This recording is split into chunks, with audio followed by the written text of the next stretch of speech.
반갑습니다. 네. AI에 대해서 이제 우리 함께 나누는 두 번째 시간이죠. 네. 두 번째 주제는 AI와 다음 세대로 좀 준비해달라고 하셔서, 그래서 상당한 고민이 있었습니다. 얼마 전에 뉴스에 나왔죠. 일론 머스크라고 하는 그 AI의 어떻게 보면 프론티어이고 그 그록이라는 이 AI를 개발하고 있고 X의 창업자인 일론 머스크에게 AI 시대에 우리 다음 세대들, 당신의 자녀들에게 한 가지만 가르친다면 그 당신은 어떻게 자기 자녀를 가르치겠냐? 이런 질문을 던졌을 때 사실 AI에 대한 트렌드나 여러 가지 지식에 대해서 일론 머스크한테 물었을 때 일론 머스크가 아주 그 흔쾌하게, 아주 통쾌하게 답변할 수 있었는데 그 자녀들에 대한 교육의 그 질문이 딱 던져졌을 때 20초간 그 뜸을 들입니다. 한참 동안 숨을 쉬고 생각을 정렬하고 그리고 한 대답이 무엇이었냐면 마음을 따르라. 네. 마음을 따르라고 가르쳐 주겠다. 네. 이런 만큼 AI 시대에 우리 다음 세대들이 어떻게 자라나야 하고 또 어떻게 살아가야 하는지를 예측하는 것은 너무나도 어려운 일입니다. 그런 주제를 저한테 맡겨주셔서 상당히 무거운 어깨를 가지고 한 두세 주 정도 좀 고민할 기회가 주어져서 나름 또 저도 자녀를 키우는 부모로서 우리 아이들을 어떻게 내가 양육해야 할까? 이 AI 시대에 우리 자녀들을 어떻게 길러내야 할까? 뭐 이런 고민들을 해볼 수 있는 좀 기회가 되었던 것 같습니다. 이게 프레젠터가 되나요? 자, 잘 넘어가네요. 한번 읽어볼까요? 우리 그 초등학생들, 자, 앞에 있는 글씨 한번 읽어보세요. 시작. AI 시대의 다음 세대의 신앙교육 전략. 네, 좋습니다. 네, 아주 좋아요. 네. 네. 소망이 있는 그 선교회 아닙니까? 어른들하고 아이들하고 비율이 동일하다니. 네, 세상에 이런 선교단체가 없습니다. 네. 네. 그 성경적 세계관, 저번 그 강의 시간에 결국에는 자녀들에게 심어야 하는 것이 성경적 세계관이다라는 어떤 주제만 제가 남기고, 결국에는 아무 말, 자세한 어떤 말씀을 드리지 못한 것 같아서 좀 그것을 좀 진지하게 좀 고민하고 풀어보자라는 생각을 가지고 좀 강의를 준비하게 되었습니다. 한번 첫 번째 보시면, 예수님이 하신 말씀이죠. 너희 조상 아브라함은 나의 때 볼 것을 즐거워하다가 보고 기뻐하였느니라. 이때 예수님이 이제 30대셨는데 사람들이 물었던 거죠. 네가 50도 안 되었으면서 아브라함을 봤다고? 근데 예수님은 다 보셨어요. 아브라함 속에 메시아가 올 것을 기다리는 그 간절한 소망을 그가 가지게 됐고, 그뿐만이 아니라 하나님이 아브라함에게, 그 예수님이 오시지도 않은 고대의 아브라함에게 예수님이 오실 날, 그리고 그 오신 영광의 날을 보여주셔서 그가 그의 날을 보고 기뻐했다고 합니다. 구원받은 모든 백성들은 이 시각이 있는 줄 믿습니다. 네. 주님 오실 날에 대한 소망이 있어요. 주님 오실 날, 그날을 고대하면서 사는 거예요. 그렇기 때문에 오늘이 의미가 있어요. AI가 발달하는 것과 주님 오시는 게 무슨 상관인데, AI가 발달하다가 그 중간에 예수님 오시면 어차피 의미 없는 일 아니야? 이럴 수 있죠. 우리가 두 가지로 생각할 수 있습니다. 마지막 때를 아주 가깝게 생각하는 사람. 자, 내일 예수님 오신다면 여러분 어떻게 하겠어요? 내일 예수님 오신다면 오늘 어떻게 해요? 이거 지금 여기 모여있는 거 의미 있어요, 없어요? 우리가 준비하는 AI 강의 의미 있습니까, 없습니까? 아무 의미가 없어집니다. 내일 오신다면 아무런 준비가 필요 없어요. 주님 앞에 우리의 존재만 그냥 점검하면 됩니다. 그래서 구체적이고 사실적인 준비를 할 수 없게 됩니다. 근데 거꾸로 예수님 오실 날을 너무 멀리 생각하는 사람들은 어떻게 되냐면, 주님 어차피 우리 자녀들 세대 오실 텐데, 나 때는 안 오실 텐데, 그렇게 살다 보면, 예, 그런 느슨한 마음들이 결국에는 주님 오실 날을 준비하지 못하게 만드는 폐해가 있습니다. 그래서 우리는 이 시선 가운데 날마다 이 시간을 조정해야 되는 필요가 있어요. 주님이 언제 오실 것인가? 주님이 언제 우리를 찾아오실까에 대한 이 막연한 기대가 아니라 구체적인 기도와 고민을 가지고 주님 오실 날을 준비해야 합니다. 이사갈의 지혜 여러분 아시죠? 이사갈 자손 중에 시세를 알고 이스라엘에 마땅히 행할 것을 아는 우두머리가 200명이니 여기서 시세를 안다는 것이 to know of the time이에요. 그러니까 시간에 대해서 지금 흘러가는 시간과 오는 시간에 대한 이 지각이 있는 사람들 그리고 여기 이제 말씀에는 이스라엘이라고 나왔죠. 우리에게는 우리가 무엇을 해야 하는지 아는 사람 두 가지를 아는 거죠. 시간의 흐름 주님이 오실 날과 이 시대의 흐름이 어떻게 흘러가고 있는지를 알아서 오늘 내가 이 시점에서 무엇을 행해야 하는가 내가 무엇을 해야 하는가를 아는 사람들 네, 이 사람들 바로 우리가 되어야 하는 줄 믿습니다. 자, 일론 머스크가 최근에 자기 방송을 통해서 이제 앞으로 도래할 AI 시대가 어떨 것이다라고 한번 인터뷰를 한 적이 있어요.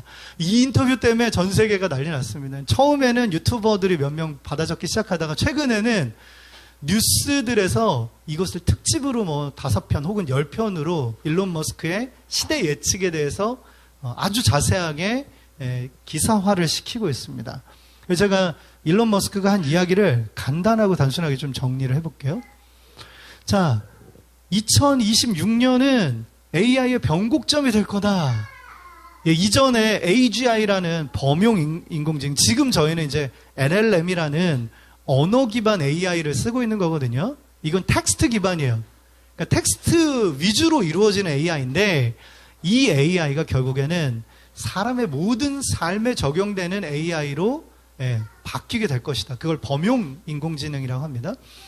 범용 인공지능이 불가능할 것이라는 예측이 불과 2, 3년 전만 해도 불가능하다라는 예상들이 많았어요. 근데 일론 머스크가 지금 얘기한 거예요.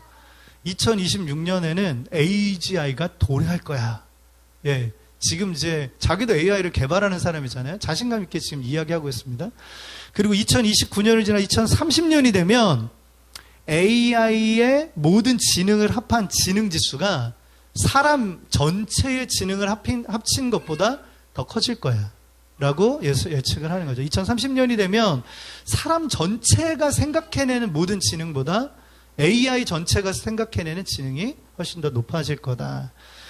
그러니까 급격한 변화가 일어날 뿐만이 아니라 이거는 어마어마한 쓰나미와 같은 이 세상을 다 바꿔놓는 일이 일어날 거야.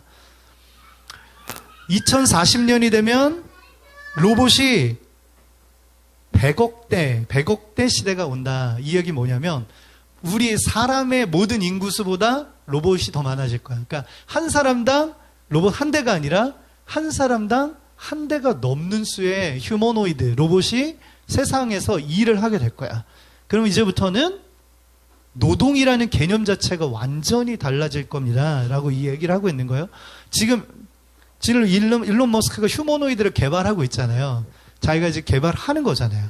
그러니까 개발을 해보니까, 이 정도면 이런 일 정도는 다 시킬 수 있겠네? 라는 감각이 아니고요. 이건 그냥 예측인 거예요. 자기는 개발을 해봤으니까, AI도 개발을 해봤고, 로봇도 개발을 해봤으니까, 이 정도 속도면 2040년에는 보급이 될 뿐만이 아니라, 이게 엄청 값싸질 뿐만이 아니라, 시장 판도를 다 바꿔버리겠네? 이런 예측을 지금 하는 거죠. 한번 보세요.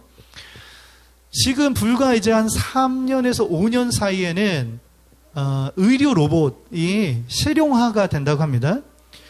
그냥 실용화되는 정도가 아니라 외과 의사, 현재 외과 의사가 수술하는 그 수술보다 훨씬 더 정밀하고 정확한 수술을 하게 될 것이라고 지금 예상을 하고 있는 거예요. 그리고 더 중요한 건 현대 의사들은 수술을 하면 자기만 명의가 되는 거잖아요. 수술 건수가 많으면 명의가 되는 거잖아요. 근데 중요한 건 이 의료 로봇들은 서로 의료 지식을 공유합니다. 그러면 한 의료 로봇이 어떤 특정 되게 복잡한 환자를 치료를 했어요. 그러면서 얻은 지식이 있습니다. 이 지식이 그 로봇 한 대만 가지고 있는 게 아니라 네트워크를 통해서 전 세계 모든 의료 로봇에게 전달이 되는 거예요. 한 명의 환자를 고치더라도 그 임상 정보가 모든 로봇에게 공유가 되는 거죠. 그러니까 모든 로봇이 동시다발적으로 경험을 하고 발전하는 어마어마한 속도의 향상이 일어나게 되는 것입니다. 그래서 일론 머스크가 얘기하죠. 의대 불패시나 전 세계 의대는 아주 안전한 밥상입니다. 가장 중요한 사람 생명을 다루는 것이기 때문에 고소득이 보장되어 있어요. 그런데 일론 머스크가 당당하게 얘기하는 거예요. 의대 보내지 마십시오. 조만간 의사들은 전부 다 밥그릇을 잃게 될 것입니다. 라고 지금 예상을 했죠.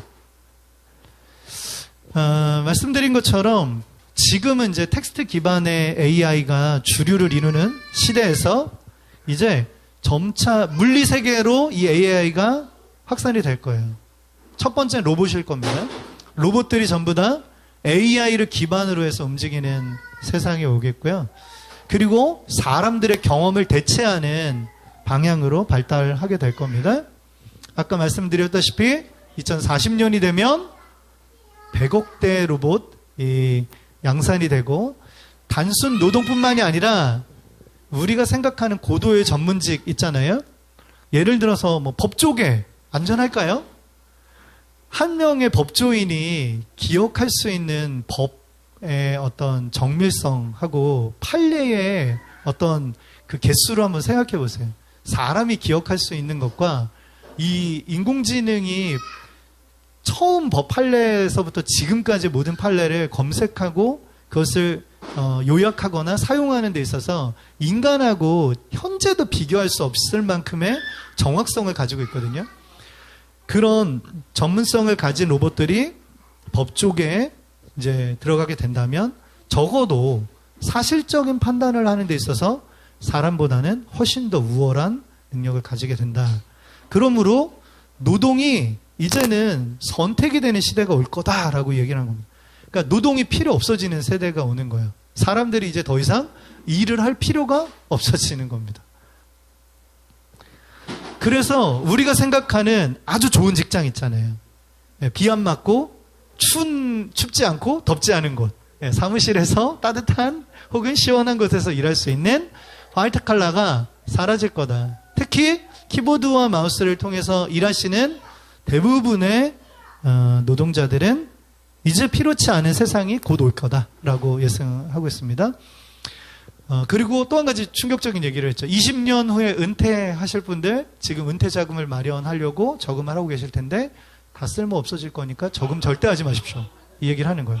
왜냐하면은 20년 후에 자기가 모았던 자산 자체나 노동에 의한 어떤 자산의 축적 자체가 의미가 완전히 달라질 거라는 거예요. 노동 자체가 없어지기 때문에 노동을 안 하면 사람이 어떻게 먹고 삽니까? 로봇이 일을 하는 거예요. 로봇이 일을 하고 로봇이 생산한 가치는 사회에 사람에게 재분배가 되는 거죠.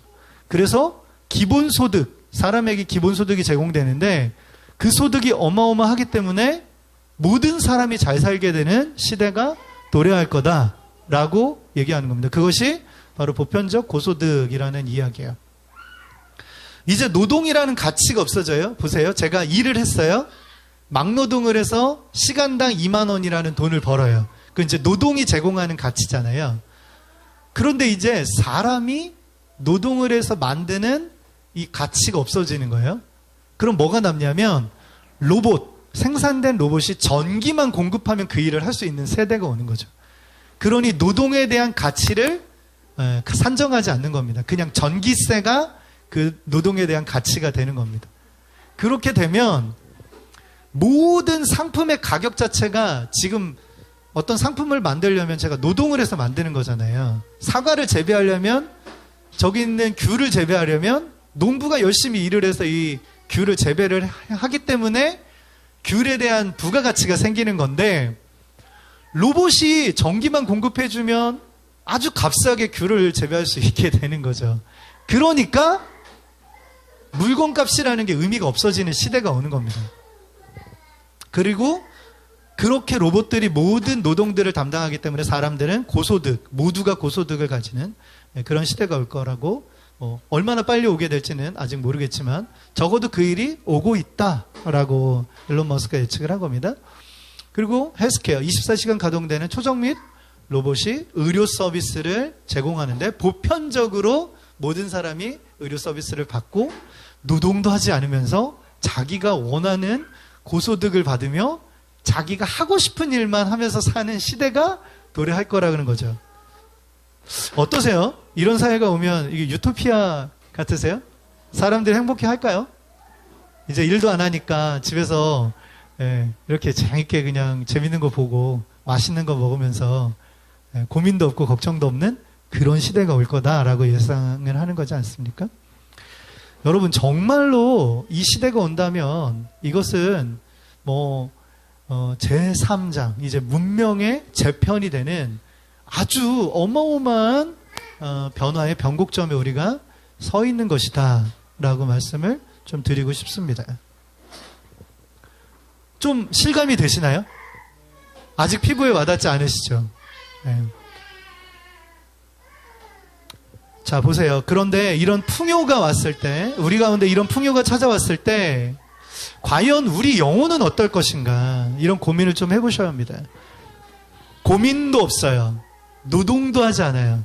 성경에는 노동이 선하다고 했잖아요. 사람이 수고하고 자기 노력의 산물을 얻는 것이 사람에게 가장 선한 것임을 내가 보았다 라는 것이 전도서의 가르침 아닙니까? 그런데 그 노동도 의미가 없어지고, 노동의 가치도 없어지고, 고민도 없고 걱정도 없는 그런 삶을 우리가 살게 됐을 때 우리가 왜 사는지에 대한 목적, 나는 왜 태어났나? 라는 그 삶의 목적, 이유, 그것들을 상실할 수밖에 없겠다라는, 저는 그런 고민들을 좀 하게 됐습니다. 마지막 때에 대한 성경의 말씀이 많이 있죠. 마지막 때는 박해가 있을 것이다 라고 이야기하셨을 뿐만이 아니라 마지막 때에는 불법이 성함으로 사람들의 사랑이 식어질 것이라고 말씀해 주셨잖아요. 그 불법이라는 게 뭘까요? 불법은 의롭지 않은 것, 불의, 진리에 부합하지 않은 비진리가 이 온 땅에 가득할 거라는 거예요.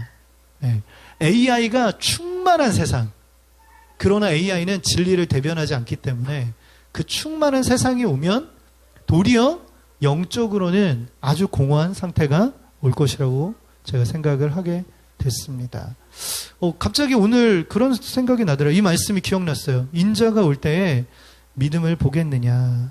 저는 그냥 이런 AI가 발달됐을 때, 우리 세계를 전부 다 뒤바꿔 놨을 때 믿음이라는 게 도대체 어떤 의미를 가질 것인가를 생각해 봤을 때 심각한 우려가 됐습니다. 내게 이런 고민들이 없다면, 내게 이런 인생의 짐이 없다면, 내가 풀어야 하는 숙제와 마주치는 문제들이 없다면 과연 내게 주님은 어떤 존재인가? 내게 믿음은 무엇인가? 라는 어떤 고민들이 들더라고요. 우리가 기도한다라는 것이 문제 없으면 기도하게 됩니까? 문제 없이 막 기도하시게 되던가요? 처음부터 그냥 주님 앞에 그냥 나 태어나자마자부터 아주 이런 간절히 부르짖는 기도를 타고나신 분 계세요? 우리는 삶의 여러 가지 문제와 여러 가지 죄의 결과를 마주치면서 주님을 간절히 찾지 않으면 안 되는 우리 영혼을 마주치잖아요. 주님이 아니면 안 되는 나를 발견하면서 더욱 간절히 주님을 갈구하게 되잖아요. 그것을 목마름이라고 하잖아요. 그런데 그 목마름이 사라져버리는 세상이 온다는 겁니다. 두렵지 않으세요? 저는 너무 두려웠습니다. 인공지능은 무엇이든 요구하는 대로 다 우리의 요구를 들어주기 시작할 거예요. 그럼 왜 기도합니까? 왜 주님께 구해요? 이유가 없어지는 거죠. 그래서 주님이 말씀하시는 거예요. 마지막 때가 되면 그 믿음을 가진 사람들을 찾기 쉽겠느냐 물어보시는 거예요. 네. 인자가 올 때, 내가 너희들에게 다시 올 때, 이 마지막, 이 말씀이 거기에 나오는 거잖아요. 주인이, 불의한 주인이라도 밤낮 청하는 사람의 기도를 내가 들어줄 거 아니야. 근데 너희 아버지가 어떻게 너희가 구하는 것을 들어주지 않겠냐. 속히 들어주실 거다라는 말이잖아요. 그런데 마지막 때가 되면 그렇게 끝까지 인내를 가지고 불의에 대항하며 싸우는 사람들이 남아있을까라는 생각을 하게 되는 것입니다. 오히려 따뜻한 물속에서 사람들이 긴장과 영적인 모든 생명을 잃어버리지 않게 될까라는 저는 우려가 들기 시작했었습니다. 알고리즘. 네. 이 알고리즘이라는 것이 결국엔 AI가 우리한테 제공하는 어떤 데이터를 연산하는 방식이에요. AI는 진리를 대변하지 않습니다. AI는 데이터의 총합을 의미해요. 세상에 존재하는 모든 종류의 지식의 평균값을 내주는 장치라고 말씀드린 거잖아요. 그러니 AI는 진리의 부분 집합을 여러분에게 제공할 수 있습니다. 그러나 AI는 절대로 진리를 제공하지는 않습니다. 우리가 철저하게 진리만을 물어본다면 그러면 AI가 한정된 부분에서 이 진리를 우리에게 전해줄 수 있지만 그마저도 다른 데이터에 의해서 오염된 진리를 우리에게 전할 가능성이 매우 높습니다. 제가 말씀드린 것처럼 그러한 종류의 불법, 위법, 진리가 아닌 데이터들, 진리가 아닌 이 세상이 모두가 인정하는 그 평균 지식이라는 것이 세상 가운데 보편적으로 퍼지게 된다면 정말로 진리, 이 성경 안에 기록된 하나님의 진리는 희소하게 될 것입니다. AI는 확대 재생산합니다. 인류가 처음부터 우리가 데이터를 만들기 시작한 때부터 지금까지 만든 데이터를 재가공해서 새로운 데이터를 만든다고 보시면 돼요. 그렇게 만들어진 데이터와 또 다른 데이터를 조합해서 계속 데이터를 만들어냅니다. 이제 앞으로 10년, 20년, 30년 후면 지금 인간이 가지고 있는 데이터보다 수백 배, 수천 배, 수만 배의 데이터가 양산이 될 거예요. 그런 시대가 오면 그 모든 데이터 중에 진리, 성경 안에 하나님이 우리에게 주신 진리는 훨씬 더 희소해지는 거예요. 훨씬 더 희미해지는 겁니다. 네, 그 시대가 되면 모든 사람들이 보편적으로 믿는 것이 진리가 아닌 영역이 될 가능성이 매우 높습니다. 그래서 이 진실이 비진실 속에 파묻히는 이런 문제들이 일어나게 되는 거죠. 그리고 사람들은 그 자기가 소화할 수 없는 너무 방대한 양의 데이터 속에서 그냥 허우적될 수밖에 없습니다. 네. 자기의 모든 지성을 다 사용하고 자기의 모든 시간을 다 사용해도 처리할 수 없는 막대한 양의 데이터가 쏟아지기 때문에 그 속에서 진리를 찾기 더욱더 어려워지는 진리의 희소한 시대가 온다는 거야. 그때가 되면 여러분의 사랑이 식어질 겁니다. 저는 이것이 마지막 때 우리의 사랑이 식어지는 방향이겠다. 사람들이 다른 사람과 관계할 필요가 없고 나 혼자 AI를 통해서 삶을 살아도 충분히 사라질 만한, 문제없이 사라질 만한 때가 오면 사랑이라는 게 무슨 의미가 있을까? 더 사랑할 이유가 있을까? 네, 이런 AI가 나의 감정까지 충족시켜주는, 나의 모든 욕구까지 충족시켜주는 때가 온다면 그러면 나는 과연 여전히 사랑하려고 할 것인가? 네, 이 문제의 고민 속에 좀 들어가 있습니다. 그럼 이런 AI의 트렌드와 저는 항상 이 맥락 속에 우리 탈북민과 또 이 통일과 이 북한 사역을 하는 우리들이라는 맥락을 항상 좀 같이 고민해보고 있습니다. 앞으로 발전하는 어떤 시대를 볼 수도 있어야 하지만 우리가 함께 걸어가는 이 시간도 볼 수 있어야 하잖아요. 북한도 지금 AI 전략을 통해서 여러 가지 플랫폼들을 만들고 있습니다.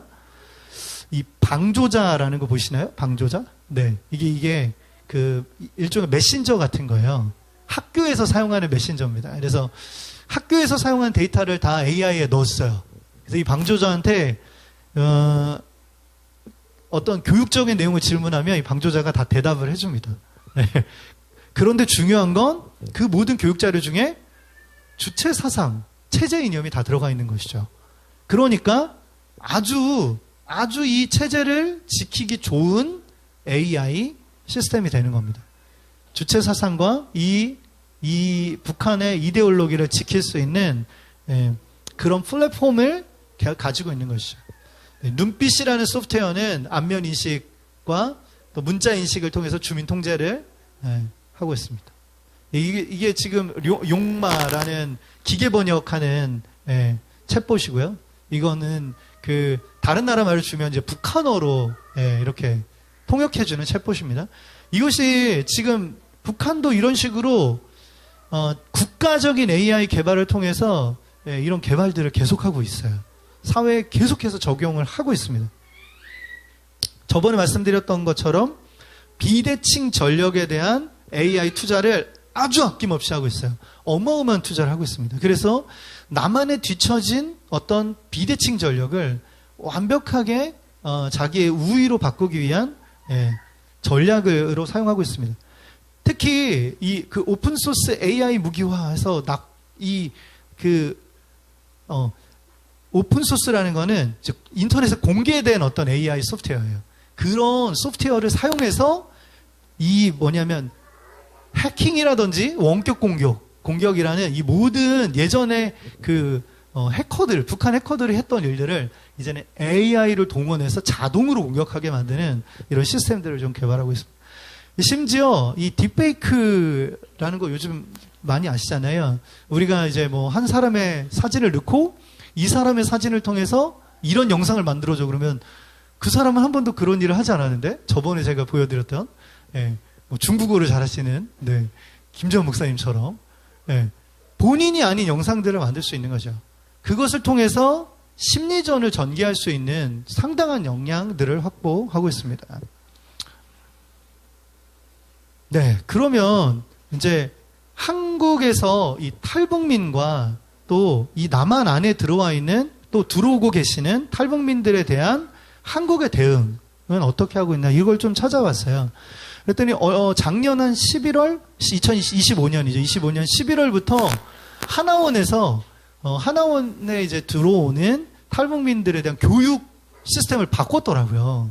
어떻게 바꿨냐면 기존에는 그 워드 프로세서나 이제 오피스 워크를 할 수 있도록 그런 오피스 프로그램들을 가르치시던 그런 역량들을 완전히 바꿨어요. 그래서 모바일 그 디바이스를 사용하는 스마트폰 그리고 AI 역량을 가르치기 시작한 거죠. 기존에 그 디지털 교육 비중을 54% 정도로 가지고 계셨다가 지금은 디지털 교육 비율이 73.8%로 확대했다는 이야기입니다. 그러니까 생각보다 이런 부분에서는 새로 들어오시는 탈북민들이 이 사회의 적응이나 또 급변하는 AI 사회에 적응하실 수 있도록 하나원 혹은 이런 탈북민 지원에 있어서는 상당한 저는 좋은 접근들, 좋은 변화를 잘 유지하고 있다라고 생각을 하게 되더라고요. 탈북민 사회에 그러면 디지털 리터러시라고 그러는데 일반적인 대한민국 국민들에 비해서 탈북민들이 이 디지털 미디어나 혹은 AI를 사용하는 빈도, 역량은 어떠한가 이런 조사 자료가 계속해서 발간이 되고 있습니다. 어떻게 나오냐면 스마트폰을 보유하고 있는지 탈북민 중에 98.2%가 예전에는 이제 현저히 낮았거든요. 지금 이제 스마트폰 보급은 지금 들어오시는 이제 탈북민들도 하나원에서 교육을 받고 나오기 때문에 처음부터 이제 스마트폰을 사용하시는 게 되고 종합 정보화 지수 인터넷을 사용하시거나 일반 우리나라 국민들이 사용하는 것처럼 이 디지털 정보에 접근할 수 있는 능력들이 어느 정도 되냐? 한국 사람에 비해서 92% 정도 많이 올라왔습니다. 이것도 예전보다.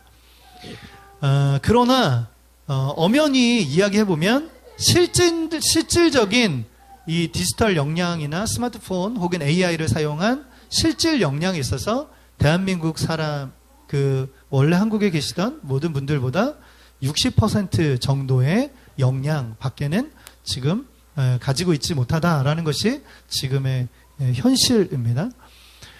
그래서 이런 그 숨겨진 격차, 더 히든 갭이라고 그러는데요.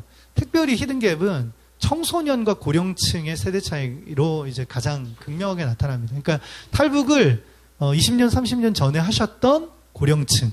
그분들은 이제 이런 교육을 받으실 기회가 없었고, 교육을 받지 않은 채로 한국에 적응하셨죠. 그래서 현재는 디지털 문명에서는 아예 도태되신 분들이 많고, 그러나 현대에 들어오는, 최근에 들어오는 청소년들이나, 좀 이전에 들어온 청소년들이라 할지라도, 이 사회에 적응하면서 자연스럽게 배우기 때문에 그 친구들은 한국 사람이랑 크게 변화가 없는 수준에 다다르고 있습니다. 그래서 이런 세대 격차가 심해지고 있다라는 자료들이 있더라고요.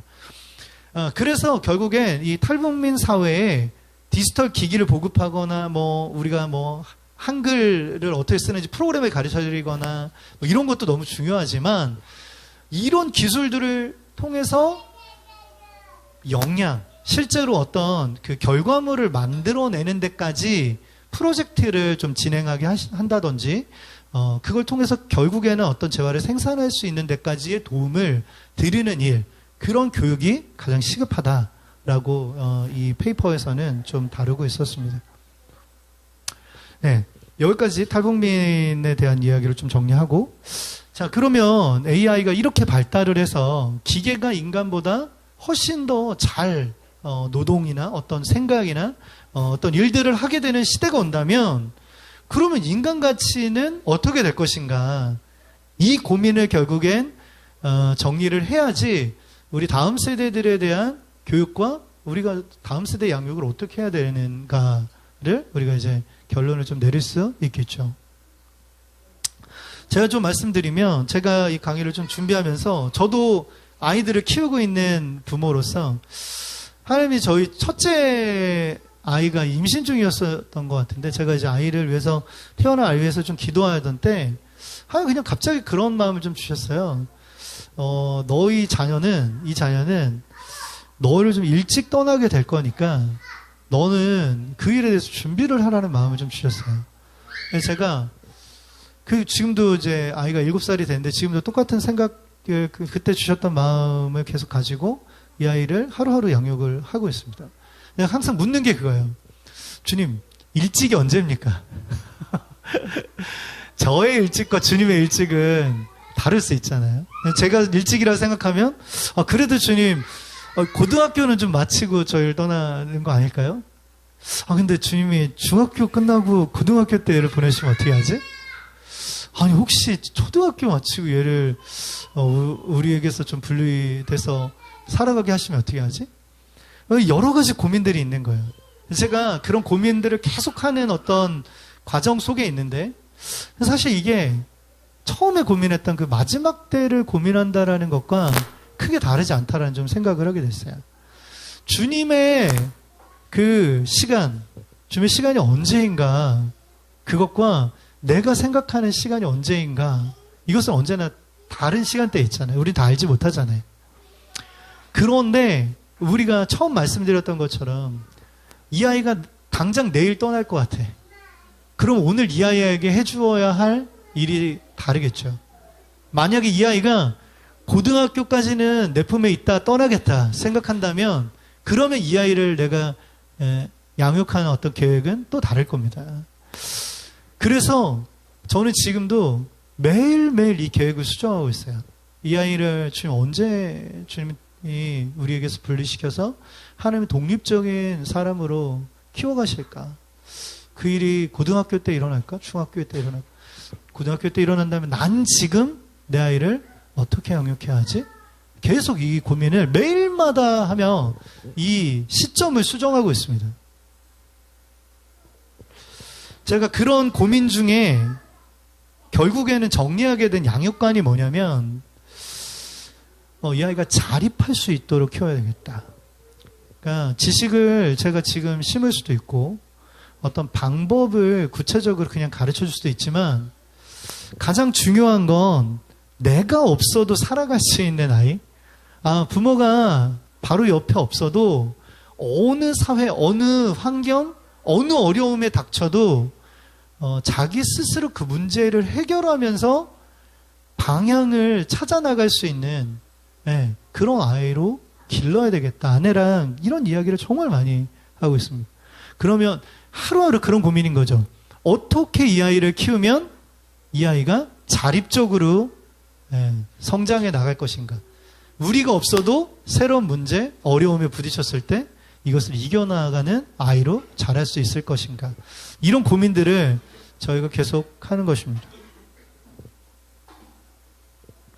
저희가 간절히 바라는 것은 결국엔 부모가 신앙을 심어주지 않는 완전한 세상 속에 이 아이가 거하더라도 하나님을 홀로 의지하며 그 진리와 현실 간의 구체적인 자기 행동을 믿음 안에서 결정할 수 있는 독자적인 신앙인으로 자라기를 원하는 거죠. 네, 방법은 그래서 저희는 좀 이런 양육 방식을 계속 택합니다. 그러니까 구체적인 교육은 사실 이렇게 어떤 컨텐츠를 잡기보다 이제 원래 그 원리들을 가르치는 데 항상 집중을 하고요. 주로 교육이 일어나는 때는 저는 주로 그렇습니다. 교육이 일어나는 주요한 때는 관계에서 충돌이 일어날 때, 실생활에서 문제에 부딪힐 때 그때 구체적인 교육들을 하게 됩니다. 그러니까 우리가 평소에 자, 하나님은 사랑이야. 하나님은 너희가 서로 사랑하기를 원하셔. 너희가 서로 희생하기를 원하신단다. 이것은 성경의 아주 구체적인 일이기보다는 아주 원리에 가깝습니다. 주님이 우리에게 주신 아주 근본적인 원리죠. 그런데 사실 이 구체적인 이 원래 의미가, 이 원래의 그 근본적인 어떤 개념이 결국에는 이 친구들에게 해석되는 순간은 동생과 싸울 때예요. 우리 첫째 아이가 동생과 다투고 있어요. 그러면 이걸 뜯어 말리거나 싸우지 못하도록 격리시키는 것이 교육인가? 그것이 아니라는 겁니다. 근본적인 다시 원리, 주님 너희들이 사랑하기를 원하셔. 주님은 너희가 서로 사랑하는 것을 기뻐하셔. 라는 것을 그냥 계속 심는 거예요. 아이 때부터. 그러나 둘이 다투는 구체적인 상황 속에서 이 진리가 어떻게 풀어져야 하는지는 구체적으로 가르쳐줘야 합니다. 아이들에게. 사과하는 것, 다가가서 미안함을 표시하는 것, 그리고 내가 너와 다시금 사랑하는 관계로 나아가길 원한다라는 나의 믿음의 고백들을 동생에게 혹은 언니, 누나에게 하게 하는 것, 이런 것들이 사실은 구체적인 일이죠. 그건 가정마다 사람마다 좀 다를 수 있을 것 같습니다. 그러나 근본적인 원리가 동일하다면 사실은 구체적인 방법들은 이 맥이 같은 곳에서 일어난다는 것이죠. 그 훈육이라는 것에 여러분 한자 아십니까? 이 훈자, 가르칠 훈자는 말씀 언변의 내천자잖아요. 그러니까 내천 뭐냐면 물이 흐르는 것처럼 말로 이 아이가 어디에 걸려 넘어지지 않도록 흘러갈 수 있도록 가르치라는 거예요. 훈자는 말로 하는 겁니다. 가르칠 훈자는 이 훈육에 있어서 첫 번째는 말로 하는 것입니다. 말로. 말이 아무것도 아닌 것 같지만 잘못 행동할 때 가만두지 않는 거예요. 분명하게 말로 가르치는 것입니다. 옳은 것을 가르쳐줘야 돼요. 귀찮고 잔소리처럼 느껴질 수 있습니다. 그러나 잔소리는 쓸데없는 말을 계속하는 거예요. 진리를 반복하는 것은 잔소리가 아닙니다. 아이들이 비뚤어진 방향으로 갈 때 진리의 말씀 언변으로 이 아이가 하나님의 생명의 강을 흘려보내고 흘러 들어올 수 있도록 이 아이의 막힌 모든 것을 뚫어주는 것이 바로 가르칠 훈자라고 생각합니다. 두 번째 육자, 기를 육은 저 위에 보시면 이게 그 아들 자자 거꾸로 뒤집어 놓은 거잖아요. 그러니까 아들 자자 뭐냐면 아이가, 그러니까 아들 자자는 사실 작다라는 의미도 가지고 있거든요. 그런데 이거 거꾸로 뒤집어 놨으니까 아이가 성장하는 거예요. 아이가 성장하는데 밑에는 이 그 살이 밑에 붙어 있는 거잖아요. 그러니까 아이가 자라는 것에 있어서 살을 그러니까 근본적인 뼈대 위에다가 살을 계속 붙여주는 것이 육이에요. 그래서 이 훈육이라고 할 때 말로써 진리를 계속해서 심는 것과 이 아이에게 그 진리에 살을 붙여주는 것이 저는 훈육이라고 생각합니다. 그래서 훈육은 여러분 제안하거나 가이드를 주는 것도 포함하지만 근본적으로는 더 옳은 방향을 제시하는 것입니다. 꾸준하게 말로써 제시해야 하는 것이에요. 다시 처음의 이야기를 조금 돌아가 봅니다. 일론 머스크가 무엇라고 이야기를 했냐면 그렇게 이제 AI와 로봇이 완전히 세상을 뒤엎는 그런 사회가 올 거다. 그러니 우리 과도기를 사는 우리가 지금 어떤 역할을 하고 있는 거냐면 마치 부트로더라고 얘기하거든요. 이 부트로더는 뭐냐면 컴퓨터를 켜면 무슨 그림이 하나 딱 나오잖아요. 그리고 조금 있으면 윈도우 그림이 나오죠. 윈도우 그림이 나오도록 윈도우 프로그램을 띄워주는 프로그램이 부트로더라는 프로그램이에요. 이게 되죠? 그럼 우리가 부트로더라는 건 뭐예요? 우리가 부트로더 세대래요. 그러면 우리가 열심히 AI를 개발해가지고 AI가 전 세계를 뒤엎는 그 시대를 만드는 과도기적 사람들이다라고 지금 우리 세대를 정의한 거예요. 여러분 부트로더십니다. 지금 AI 부트로더라고 정의를 당하신 거예요. 동의하십니까? 네? 정말 그러니까 이 기술에 쩌든 이 한 사람이 인간의 존엄성, 인간의 존재 자체를 생각하는 게 이 정도인 겁니다. 여러분 성경적 관점에서 우리는 어떤 존재입니까? 이마고 데이라는 말 들어보셨죠? 하나님의 형상을 따라서 우리가 지은 바 되었다. 한 사람 한 사람은 하나님의 형상, 하나님의 존귀함, 하나님의 특별한 성품을 부여받고 창조되었다라고 성경은 계속 이야기하지 않고 있습니까? 이야기하고 있지 않습니까? 결국엔 내가 얼마나 기술이 뛰어나냐, AI를 얼마나 잘 사용하냐 아니냐 그것과 관련 없다는 겁니다. 나의 존재는 그냥 하나님이 부여하신 거야. 나의 존재의 가치는 주님이 부여하신 주님의 형상에 들어있는 것입니다. 그런데 기술은 사람의 가치를 기술적 진보와 퇴보로 나눕니다. 그래서 기술을 잘 못 사용한 사람은 퇴보한 인간이고 기술을 잘 사용하는 사람은 진보된 인간이라고 이야기하는 것입니다. 제가 쭉쭉 조금 여기서부터는 좀 넘어가겠습니다. 제가 드리고 싶은 말씀은 인공지능은 결국에는 영혼이 없습니다. 인공지능은 희생을 하지 못합니다. 인공지능은 사랑하지 못합니다. 인공지능은 자기를 내어버리고 성육신 할 수 없습니다.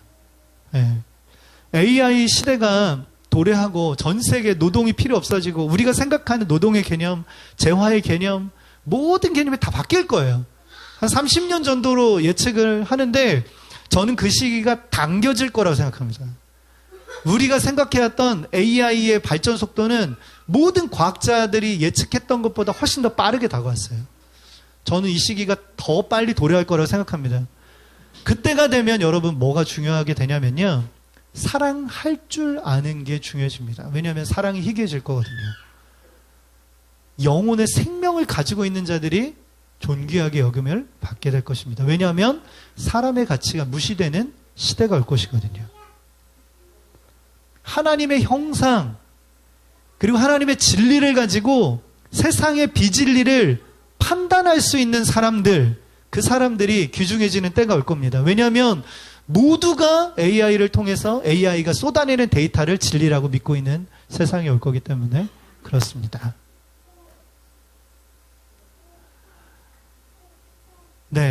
여기서부터는 그래서 AI가 만들어내는 문제점을 제가 좀 정리를 했는데 여기는 지난 강의 때 드린 말씀하고 좀 이어지기 때문에 간단하게만 말씀드리겠습니다. AI는 실수가 아니라 환각을 가지고 있습니다. 진리가 아니고 사실이 아닌 것들을 사실인 것처럼 이야기를 해주니까 여러분 정말 AI를 사용하실 때는 코디네이팅, 그러니까 내가 어떤 자료가 중요한 자료인지를 분별해내는 능력, 어떤 자료가 진실인지를 밝혀내는 능력, 그것이 매우 중요해집니다. 네, 진리가 점점 사라지는 시대가 올 거라는 거죠. 아까 말씀드린 것처럼 필터 버블이 뭐냐면요. 여러분 유튜브를 보시면 각자가 관심 있는 어떤 그 영역에 AI가 컨텐츠를 집중해 주잖아요. 그게 필터입니다. 필터. 어떤 필터가 딱 들어오면 자기가 계속 함몰되는 곳으로 더 들어갈 수 있도록 AI가 밀어주는 거예요. 계속 그렇게 들어가다 보면 그 영역 속에 비뚤어진 영역 속에 갇히게 됩니다. 그게 필터 버블입니다. 사용자가 계속 자기 취향과 재미를 말하지 않아도 그 사람의 취향을 존중하면서 취향과 재미를 더 증폭시켜주는 거예요. 어떤 사람은 약간 만화나 그림을 좋아해요. 그러면 계속 만화와 그림을 보여줘서 그 사람이 만화와 그림에 갇히도록 만듭니다. 어떤 사람이 정치를 좋아해요. 정치도 두 가지로 나뉘죠. 좌파를 좋아하는 사람에게 좌파만 계속 보여줍니다. 그 사람의 지식과 모든 이념이 좌파에 갇히도록 만드는 거예요. 우파만 좋아합니다. 그러면 우파 내용만 보여줘요. 그럼 그 사람은 좌파에서 이점을 취하지 못하는 사람이 될 수도 있습니다. 네. 그래서 이런 필터 버블이 존재하죠. 결국에는 진리라는 것 자체가 그려져서 뭘 믿어야 하는가? 내가 무엇 위에, 우린 진리 위에 서야 되잖아요. 진리이신 예수님 위에 서야 하잖아요. 그런데 결국에는 어떤 사실 위에 내가 서야 하는지가 헷갈려지는 시대가 도래할 거라는 겁니다. 두 번째는 이건 과도기적인 어떤 일 중에 일어날 건데 지식을 훨씬 더 많이 소유한 사람과 그렇지 않은 사람의 차이로 드러날 겁니다. 여러분 여기서도 보세요. 여기 한번 주위를 둘러보십시오. 주위를 한번 둘러보세요. 이 AI의 접근성을 한번 생각해 보세요. 이 중에 AI 접근성, 그리고 데이터 접근성, 지식 접근성 한번 생각해 보세요. 우리 어른 세대와 우리 초등학생 세대와 이 경쟁에서 여러분 이 지식 접근성에서 우위를 점하실 수 있겠습니까? 이들이 어른 나이가 됐을 때 우리와 이런 데이터를 접근할 수 있는 능력, 데이터를 파고들고 접할 수 있는 시간과 양에 있어서 월등한 차이를 우리가 가지게 된다는 이야기입니다. 그에 반해서 데이터량이 많아지면 사람들이 이제 인지적 축소라 해서 자기가 고민하고 생각해서 데이터를 추릴 수 있고 잘못된 것을 걸러낼 수 있는 능력이 점점 더 약해질 거라는 거예요. 이 부분에서 제가 좀 고민이 들었던 게 그런 것입니다. 결국에는 우리 다음 세대들은 원데이터 있잖아요. 원데이터라는 건 뭐냐면 제일 처음 만드는 데이터예요. 예를 들어서 성경이 있습니다. 여기 성경이 있으면 성경 원데이터죠. 원래의 기초 데이터입니다. 그런데 이 아이들은 이 원데이터 자체를 학습하는 세대가 아니라 원데이터를 1차 가공, 2차 가공, 3차 가공해서 아주 먹기 좋게 씹어 삼켜준 데이터들을 AI가 전해줄 거거든요. 그러면 어떻게 보면 이 아이들은 성경의 원문 자체를 접하지 않은 채 진리라는 어떻게 보면 해석된 개념 자체를 학습할 가능성이 상당히 높아요. 이건 저희한테도 존재합니다. 제가 신학교 다닐 때 교수님이 항상 1차 사료, 그러니까 교부들이 직접 작성한 원문을 읽도록 계속 가르치셨어요. 근데 그게 너무 고통스럽습니다. 왜냐하면 교부들이 쓴 그 원문 자체는 너무 어려워요. 말 자체도 어렵고 일단 문장이 엄청 길어요. 그걸 해석하기도 힘들어요. 그런데 그걸 계속해서 독파하고 이해하는 연습을 하라고 하셨어요. 힘들지만 어쨌든 그걸 막 하는 걸 숙제로 하면서 밤을 새서 막 해석을 해보고 했던 기억이 납니다. 그게 왜 그러냐면 1차 사료를 저희가 그러니까 그 교부들이 쓴 페이퍼 그 원글을 전혀 읽지 않은 채 그 글에 대해서 평가한 다른 사람의 책들을 놓고 학문을 하거든요. 신학도 그렇게 합니다. 그러고 졸업을 했는데 끝나고 났더니 돌아보니까 내가 그 원글을 썼던 원자자의 글은 한 번도 읽어본 적이 없는 거야. 내가 칼빈주의자인데 칼빈이 직접 썼던 원문은 읽을 능력이 안 된다는 겁니다. 그것을 해석해 준 사람의 그 사람의 이 시각이 들어간 어떤 제2차, 3차의 글만 읽고 있는 것. 그런 일들이 우리 다음 세대들에게 분명하게 일어날 것입니다. 이 아이들은 AI가 해석해 준 원자료 혹은 AI가 해석해 준 진리로 성경을 배울 가능성이 매우 높습니다. 그런 것도 매우 중요한 인지의 축소 영역입니다. 더욱더 중요한 영역은 아이들이 관계의 감옥에 이제 갇히게 되는 때가 됩니다. 아까 말씀드린 이 독성 공감이라고 하는데 AI가 이 사람의 비뚤어진 마음에 계속 공감을 해주는 거예요. 사람은 저마다 다 삐뚤어져 있는데 그게 죄성 아닙니까? 근데 그 비뚤어진 재성에 AI가 불을 계속 붙여주는 거죠. AI는 그 방향을 계속해서 추구할 수 있도록 밀어줍니다. 그리고 이 아이의 모든 감정을 해소시켜줘요. 불편함을 해소시켜줍니다. 마음의 불편함에 대한 좋은 말을 꾸준히 해줘도 상처받지 않아요. 지치지 않아요. 그렇게 계속 살아가다 보면 결국엔 우리 아이들이 신앙을 가지고 하나님과 연결되어 있지 않다면 분명히 파편화된 삶을 살아가게 될 것입니다. 믿음이 없는 아이들은 99.9% 고립된 삶을 살게 될 가능성이 높습니다.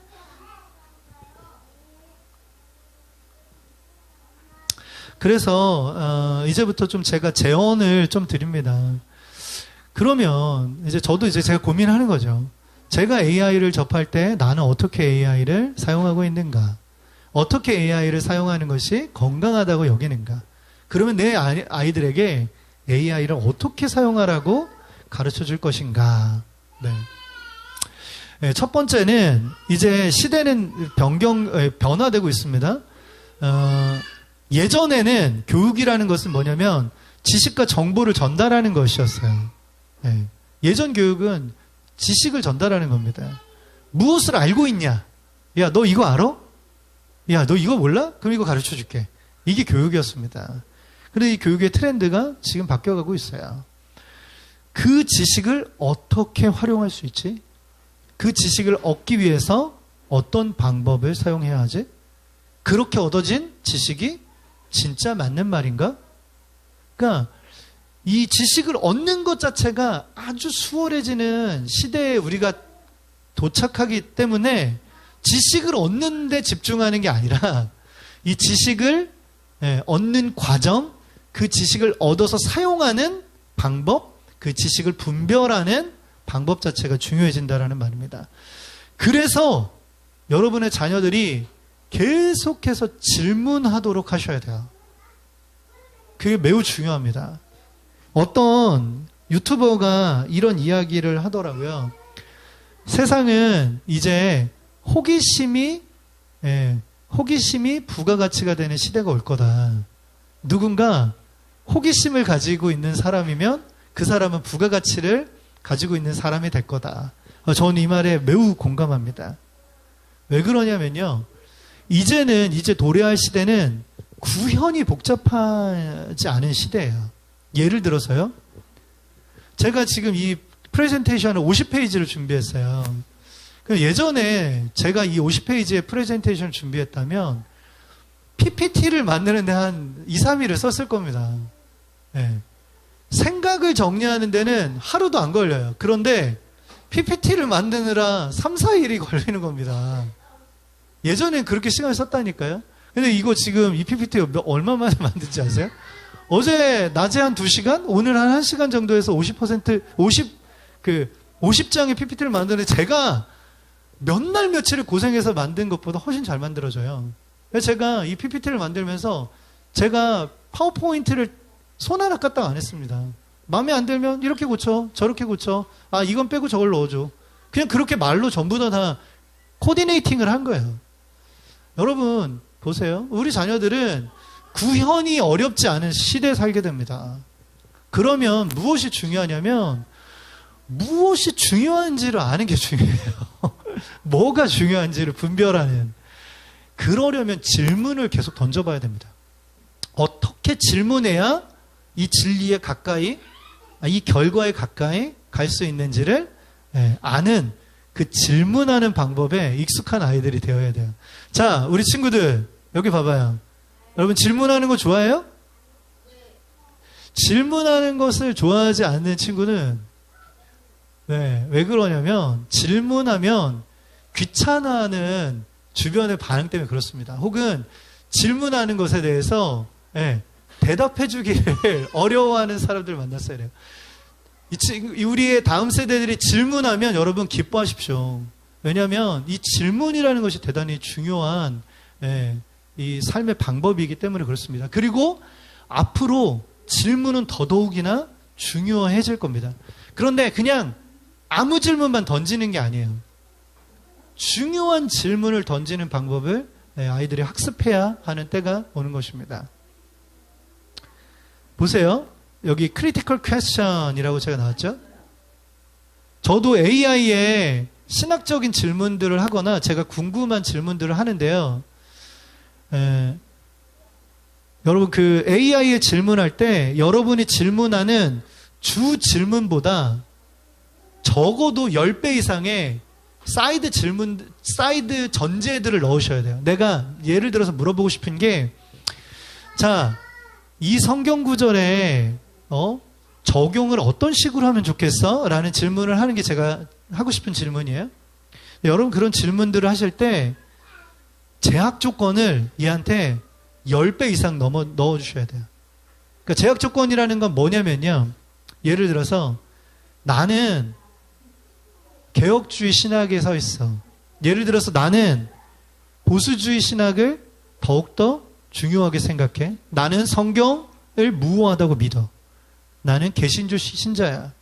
나는 이 시대가 마지막 때에 접근하고 있다고 믿어. 나는 남북이 통일되기를 바래. 예를 들어서 한 구절의 질문을 하면서 이런 전제 조건을 계속 주는 거예요. 이걸 컨텍스트라고 합니다. 왜냐하면 컨텍스트는 맥락이에요, 맥락. 내가 이 질문을 던지는 맥락이 어디 있는지 AI에게 명확히 알려주는 거예요. 그런데 여러분 이 컨텍스트를 제공하는 것이 생각보다 어렵습니다. 여러분이 무엇을 질문하고 있는지 자기가 사실 구체적으로 잘 모르는 경우가 훨씬 더 많아요. 그리고 그 AI가 혹은 상대방이 뭘 모르고 있을까 나에 대해서, 내가 어떻게 나에 대해서 정의해주면 상대가 오해하지 않을 수 있지? 이런 질문들을 이 컨텍스트라는 배경 지식 안에서 추려내는 것이 생각보다 여러분 훈련이 필요합니다. 우리 아이들에게 그런 거 시켜보면 전혀 못해요. 대부분의 한국 아이들이 이런 거 못합니다. 자기가 어떤 맥락에서 이런 질문을 던졌는지 말하기 되게 어려워요. 그냥 한 문장으로 짧게 말해요. 그리고 끝나버리는 거예요. 자세하게 또 그 친구에게 질문해보면 사실 대화가 몇 번 이어지지 않는 거예요. 논리적으로 고민해본 아이들의 훈련이 전혀 이루어지지 않고 있습니다. 지금 시대는 여러분 교육이 기술의 발전을 따라가지 못하고 있습니다. 제가 이 강의를 다 준비하고 나서 아내랑 그런 상의를 했어요. 학교 못 보내겠다. 내가 이거 준비하고 나니까 나는 학교 못 보내겠다. 왜냐하면 교육이라는 시스템이 한 번 바뀌려면 어마어마한 노력과 시간이 필요합니다. 그런데 그 교육의 변화 속도보다 기술이 너무 많이 빨리 진보해버리고 있어요. 심지어 조금 있으면 빅뱅이 올 거예요. 기술의 빅뱅이 왔을 때 현재의 교육은 이 아이들에게 큰 의미가 없어질 가능성이 매우 높습니다. 교육 방식을 빨리 바꿔야 해요. 아이들과 차라리 PBL이라고 하죠. 프로젝트 베이스드 러닝이라고 합니다. 그러니까 지식을 심어주는 것 자체로 지금 교육하면 안 돼요. 이 아이들하고 차라리 결과를 만들려고 서로 시작하는 겁니다. 프로젝트 베이스드 러닝이라고 해요. 그러니까 야 친구야, 자 지금부터 한나야 우리 이거에 대해서 좀 알아보자. 너 아이가 어떻게 자라는지, 아이가, 두 돌 된 아기가 어떤 질병에 걸리는지 너 좀 잘 알아봐. 그런 질병이 걸렸을 때 어떻게 고쳐야 되는지 우리 한번 연구해보자. 네, 이런 방식이에요. 그런 프로젝트를 중심으로 그 프로젝트에 소용되는 기반 지식과 질문들을 스스로 찾아갈 수 있는 교육들을 해야 된다는 겁니다. 오히려 그게 훨씬 더 유용합니다. 아이들이 정보를 찾아가기 어른들보다 훨씬 더 빨라요. 그리고 방법을 찾는 건 아이들 기가 막히게 찾습니다. 그리고 현대에는 방법이 너무 많아요. 그러니 그 방법들을 어른들이 제공해 주지 않아도 돼요. 알아서 다 찾습니다, 아이들이. 그러나 중요한 건 과정의 진실성, 순수성, 도덕성, 이런 여러 가지 우리가 점검해야 될 부분들을 어른들이 짚어줘야 되는 거예요. 그런 과정 자체에 아이들이 막혀 있을 때 그런 막힌 상황을 해결해 줘야 되는 거예요. 그래서 프로젝트 베이스드 러닝으로 아이들을 가르치고 있는 대안학교가, 기독교 대안학교가 현대에 되게 늘어나고 있습니다. 깨어있는 교육자분들이 그런 교육들을 시작하고 계세요. 네, 제가 한 5분에서 10분 안에 강의를 다 마칠 겁니다. 조금만 더 집중해 주세요. 결국에 여러분 AI를 사용하실 때 이 프롬프트 엔지니어링이라는 것이 대단히 중요합니다. 질문을 어떻게 할 것인가, AI에게 어떻게 질문하면 AI가 바른 답변을 해주는가. 네, 우리 이제 이 신앙에 있어서도 이런 질문, 이것을 우리가 믿는 사람이라면 어떻게 질문해야 되는가, 나의 정체성을 AI에게 어떻게 심어주고 내가 어떻게 성경적으로 진리에 속한 답을 AI에게 얻을 것인가 라는 이 질문의 방식들을 아이들에게 잘 가르쳐줘야 합니다. 지금 말씀드린 이 프로젝트 베이스드 러닝이에요.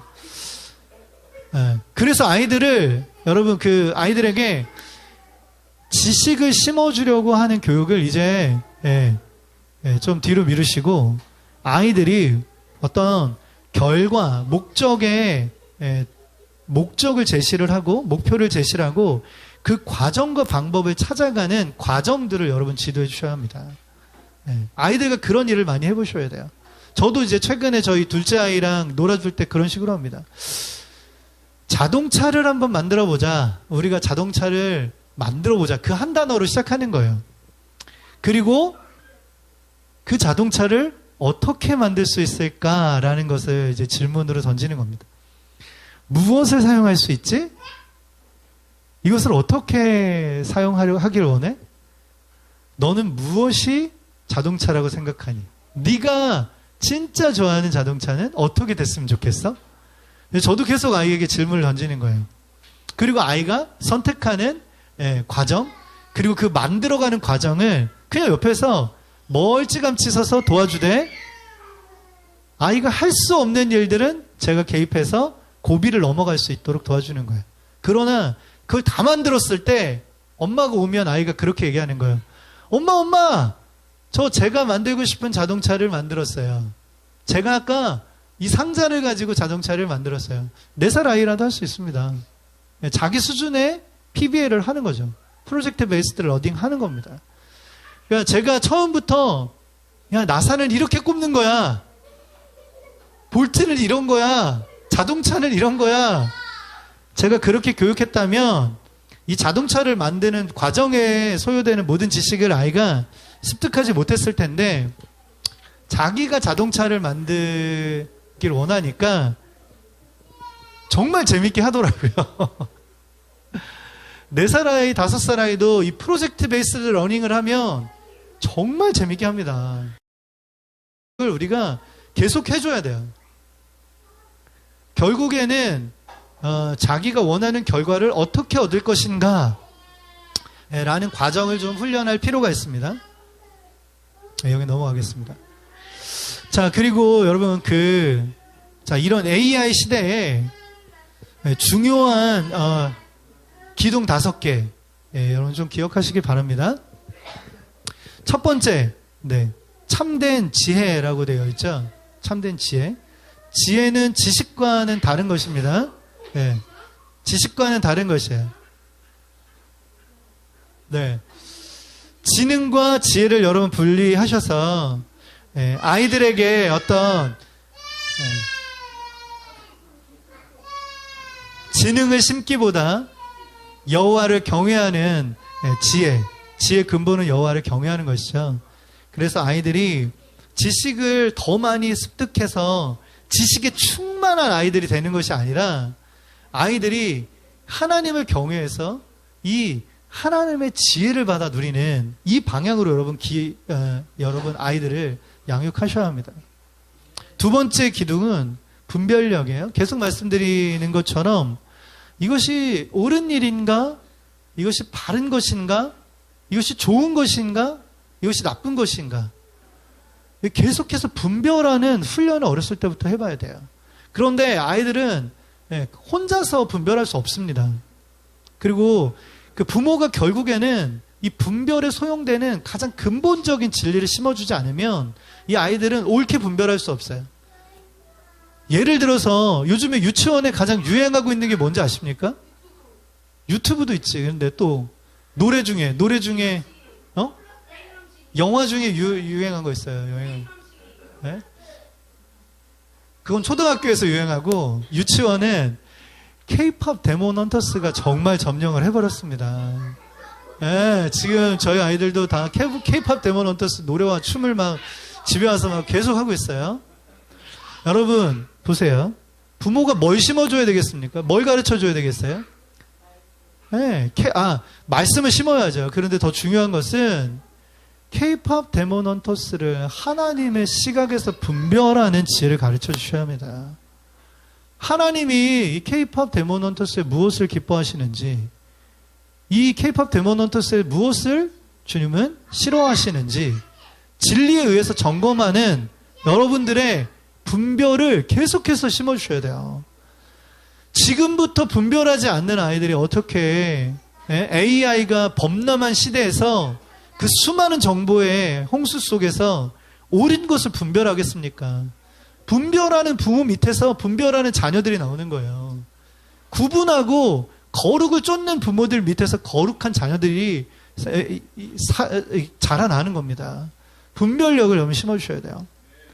세 번째는 청지기 의식이죠. 저번 강의 때 말씀드렸죠? 청지기. 저희는 AI를 다스려야 될 존재들입니다. 하나님이 우리를 만드실 때 세상을 다스리라고 하셨어요. AI에 종속되고 굴복하는 존재들이 아니라 AI를 소유하고 다스리되 AI에 종되지 않는 사람들. AI를 통해서 부를 얻으려고 끊임없이 탐욕을 쫓아가는 사람들이 아니라 AI를 통해서 하나님 나라를 전파하고 주님 오실 길을 예비하는 사람들이 되어야 하지 않겠습니까? 그것이 바로 청지기 의식입니다. 네 번째는 이 아이들은 아주 지독히 외로운 삶을 살게 될 거예요. 각자가 AI라는 세계 속에 함몰되어서 어느 때는 여러분 영화 보시면 그런 거 나오잖아요. VR 기기 끼고 VR 기기 몸에 잔뜩 부착하고 방에 들어가서 밖에 나오지 않는 그냥 버추얼 리얼리티 속에서 자기의 새로운 캐릭터, 그 캐릭터로 만족하는 삶을 살게 될 가능성이 되게 높아요. 그러면 여러분 이 아이들이 지금 어떻게 양육돼야 하겠습니까? 저는 지금의 이런 양육, 아이들이 시끄러워서 강의하는 데 집중은 잘 안 되지만 이게 제일 좋은 환경입니다. 아이들이 부대낄 수 있어야 돼요. 서로 부딪히고 싸우고 울고 그 환경이 가장 좋은 곳입니다. 그 환경 속에서 진리를 배우는 거죠. 아이들이 어디서 진리를 배웁니까? 개념적인 진리를 배워서 아이들이 체득할 수 있나요? 형하고 다투고 있는데 동생하고 놀다가 동생이 엎어졌어요. 미안하다고 할 줄 알고 가서 용서를 구하고 다시 화목하고 사랑할 줄을 알게 되는 것을 가르쳐야 하지 않겠습니까? 그러니 여러분 공동체를 심어주셔야 돼요. 자녀들에게 관계를 심어주셔야 됩니다. 관계 속에서 정말 드러나는 본질적인 진리를 가르쳐 주셔야 돼요. 진리가 이념 속에 갇힐 때 생명력을 잃어버립니다. 사랑해야 된다는 건 아는데 내 친구를 사랑하지 않아. 내 형제를 사랑하지 않아. 아무런 의미가 없는 겁니다. 형제 관계 안에서, 지체 관계 안에서, 오늘 만난 이 관계 안에서 우리가 서로를 사랑하는 것으로 나아가지 않으면, 그것을 가르치지 않으면 사실은 우리는 온전한 가르침을 베풀고 있는 것이 아닙니다. 그래서 공동체 안에서 신앙이 이루어져야 됩니다. 교회가 점점 파편화돼 가고 있습니다. 규모가 작아져요. 선교회가 지금 얼마 안 모이죠. 저는 이게 감사하다고 생각합니다. 교회는 점점 더 작아질 거예요. 시대가 점점 더 뒤로 가면 갈수록 교회와 이런 공동체는 점점 작아질 겁니다. 그런데 그 작은 공동체 안에서 진짜 믿음을 생활한 공동체와 아닌 공동체로 나뉘는 거예요. 그런 능력, 공동체적 훈련을 한 교회와 그러지 않은 교회, 그런 공동체와 그렇지 않은 공동체가 남을 뿐입니다. 마지막은 끊임없는 겸손함. 겸손하지 않으면 배울 수가 없습니다. 자기가 다 안다 생각하면 새로운 기술도 무시할 수밖에 없어요. 무시하지 않아야 합니다. 서로의 일 통해서 우리가 배울 수 있었으면 좋겠습니다. 자, 이제 강의를 제가 마치겠습니다. 여기 보시면 결론입니다. 범사에 헤아려 좋은 것을 취하라. 범사에 헤아려 좋은 것을 취하라. 제가 어떻게 보면 뜬구름 잡는 이야기를 드렸을 수도 있습니다. 그런데 저조차도 지금 AI 기술을 따라가는데 상당히 어려움을 겪고 있어요. 이 트렌드를 계속해서 막 따라가보고 최신 AI 기술들을 사용해보고 그걸 어디에 접목할 수 있을지 계속 연구하고 따라가는데 상당한 어려움을 겪고 있습니다.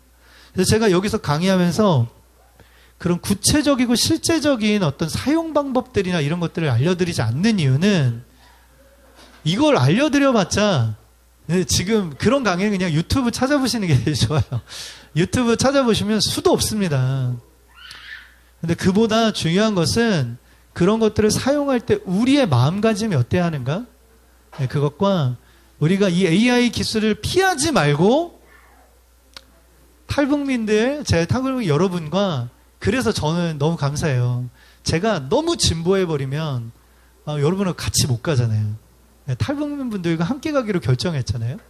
그러면 좀 느리게 걸어도 너무 좋고 제가 너무 앞선 것들을 알려드리지 않아도 돼서 너무 기뻐요. 그리고 저희 가운데 이 아이들이 있잖아요. 다음 세대 아이들이 있잖아요. 이 아이들을 키우고 있기 때문에 이 아이들을 고민하면서 여러분과 그냥 이 시대에 대해서 그리고 다가올 미래에 대해서 그리고 우리의 태도에 대해서 이야기를 나누는 것, 이것 자체로 큰 의미를 가지고 있다고 생각합니다. 저번 시간에 말씀드렸죠? 여러분 지금부터 AI를 접근하기 시작하시는 분들은 3년 후에 지금이랑은 다른 차원의 AI 사용을 하실 수 있을 겁니다. 그런데 지금도 여전히 AI에 대해서 난 별로 이런 생각을 가지고 계시다면 3년 후에는 그분은 아예 따라잡기 어려운 AI 발전의 상황에 놓이게 되실 거예요. 그래서 지금 저희 주변에 있는 탈북민들과 저는 이런 의식을 공유하고 싶고 신앙을 공유하고 싶고 또 우리의 믿음 안에서 이 AI를 잘 다스리는 그런 시대가 오기를 간절히 바라며 마지막 결론입니다. 이 AI의 쓰나미가 확 몰아치고 나면 전부 다 무너질 것 같은데 쓰나미가 다 훑고 지나가고 나면 그럼 여러분 본질만 남을 겁니다. 본질만 남을 거예요. 우리 가운데 우리가 가지고 있는 불필요한 모든 것들이 쓸려가고 진짜 중요한 것들은 남을 겁니다. 변치 않는 진리의 반석 위에 서서 우리 다음 세대들 기술에 충만한 세대지만 진리에 기반한 세대로 우리가 함께 세워갈 수 있기를, 그 진리신 예수 그리스도 위에 이 다음 세대를 세워가는 저희 될 수 있기를 축복합니다. 잠깐 제가 잠깐 기도하겠습니다. 여러분 강의가 길었고 여러분 좀 지루하셨죠? 우리 함께 좀 기도했으면 좋겠습니다. 기도할 때